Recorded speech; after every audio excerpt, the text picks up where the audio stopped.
Digital हाजिरी को 2 महीने तक स्थगित करने व अन्य मांगों के निस्तारण के संबंध में शिक्षकों ने सरकार के फैसले का स्वागत किया। डिजिटल हाजिरी को 2 महीने तक स्थगित करने और शिक्षकों की मांगों के निस्तारण के लिए कमेटी बनाने संबंधी प्रदेश सरकार के फैसले का शिक्षक संगठनों ने स्वागत किया है। राष्ट्रीय शैक्षिक महासंघ की जिला इकाई की तरफ से किराकतपुर स्थित एक पब्लिक स्कूल में धन्यवाद ज्ञापन कार्यक्रम हुआ। महासंघ के प्रदेश संयुक्त मंत्री और जिलाध्यक्ष शशांक कुमार पांडे की अध्यक्षता में हुए कार्यक्रम में वक्ताओं ने मुख्यमंत्री योगी आदित्यनाथ, बेसिक शिक्षा मंत्री संदीप सिंह और संगठन के प्रदेश प्रभारी महेंद्र कुमार का धन्यवाद ज्ञापन किया।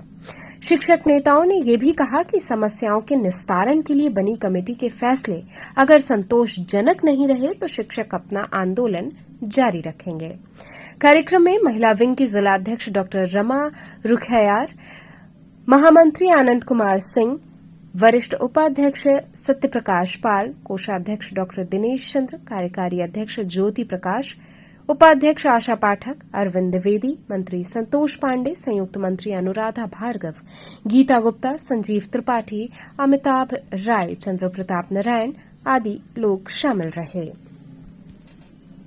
जैसा आप जानते हैं कि 8 तारीख से पूरे प्रदेश में राष्ट्रीय शिक्षा महासंघ के नेतृत्व में ऑनलाइन हाजिरी के बहिष्कार का कार्यक्रम चलाया जा रहा था और ऐसा पहली बार हुआ है कि उत्तर प्रदेश शासन जो पिछले 7 साल 8 साल से सरकार चल रही है, आपको पता है कि इतनी जल्दी मांगों को मानती नहीं है, लेकिन 8 दिन के आंदोलन में ही 16 तारीख को राष्ट्रीय शिक्षा महासंघ द्वारा जब वार्ता किया गया बेसिक शिक्षा मंत्री से और शासन में, तो सरकार जो है ऑनलाइन हाजिरी के इस विषय को 2 महीने के लिए स्थगित किया है और हमारी जो मांगे थी उस मांगों पर विचार करने के लिए एक कमेटी का निर्माण किया और मुझे पूरा भरोसा है कि वो कमेटी अच्छा निर्णय लेगी। उसी के सिलसिले में माननीय मुख्यमंत्री जी को, माननीय बेसिक शिक्षा मंत्री जी को, अपने संगठन के अगुवा माननीय महेंद्र कुमार जी को धन्यवाद ज्ञापित करने के लिए आज का कार्यक्रम रखा गया है। क्या दिक्कत हो रही थी जैसे ऑनलाइन भरने के में और ऑफलाइन भरने में क्या दिक्कत है? देखिए, ऑफलाइन का व्यवस्था ये था कि भाई अभी तक तो ऑफलाइन व्यवस्था ही रजिस्टर हर जगह रहता है, साइन किया जाता है। ऑनलाइन में एक समस्या ये आ रही थी कि जो हमारे शिक्षक, चूंकि उसमें क्या था कि इन्होंने कहा था कि 15 मिनट के अंदर आपको हाजिरी देना है। आपको बता दो विद्यालयों में इन्होंने जियो टैगिंग कर रखा है।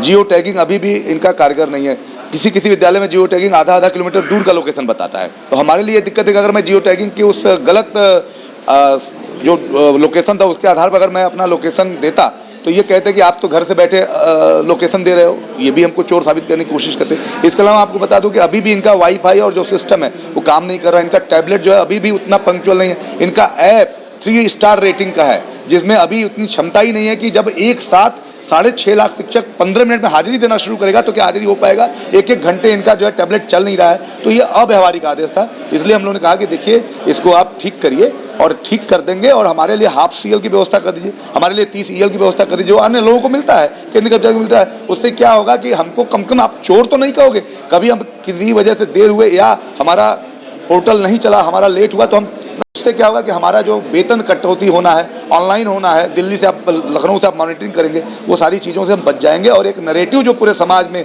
आप के अधिकारी सिद्ध करना चाहते हैं कि प्राथमिक का शिक्षक चोर है, काम नहीं करना चाहता, वो नैरेटिव कम सेट नहीं हो पाएगा। जबकि सच्चाई है कि प्राथमिक का शिक्षक पूरे ईमानदारी से पूरे देश में काम कर रहा है और अगर सरकार के साथ वो कदम से कदम नहीं मिलाए तो सरकार की सारी योजनाएं धरातल पर उतरने से रह जाएं और सरकार फेल हो जाएगी अगर प्राथमिक के शिक्षक काम नहीं करेंगे तो। मान लीजिए अभी 2 महीने का समय दिया, 2 महीने में सभी स्थितियों जो बताएं आप उसको सुधार करके फिर से ऑनलाइन वाला कर देते हैं तो क्या आप उसको अगर वो हमारी मांगे मान लेते हैं, 30 ईएल मान लेते हैं, हमारे हाफ सीएल मान लेते हैं, हमारा 10 पीएल मान लेते हैं और अपने ऐप को ठीक कर लेते हैं, नेटवर्क को ठीक कर लेते हैं, तो हमें ऑनलाइन हाजिरी देने में कोई आपत्ति नहीं है। क्योंकि ऑफलाइन हाजिरी तो हम समय से दे ही रहे हैं। हम 7:30 बजे विद्यालय में पहुंच रहे हैं, 2:30 बजे विद्यालय हम छोड़ रहे हैं, तो ऑनलाइन हाजिरी देने में हमको कहीं कोई आपत्ति नहीं है। सरकार अगर इस कमेटी के माध्यम से हमारी मांगों को मान लेती है तो हम उसको ऑनलाइन हाजिरी देने को सहर्ष तैयार है।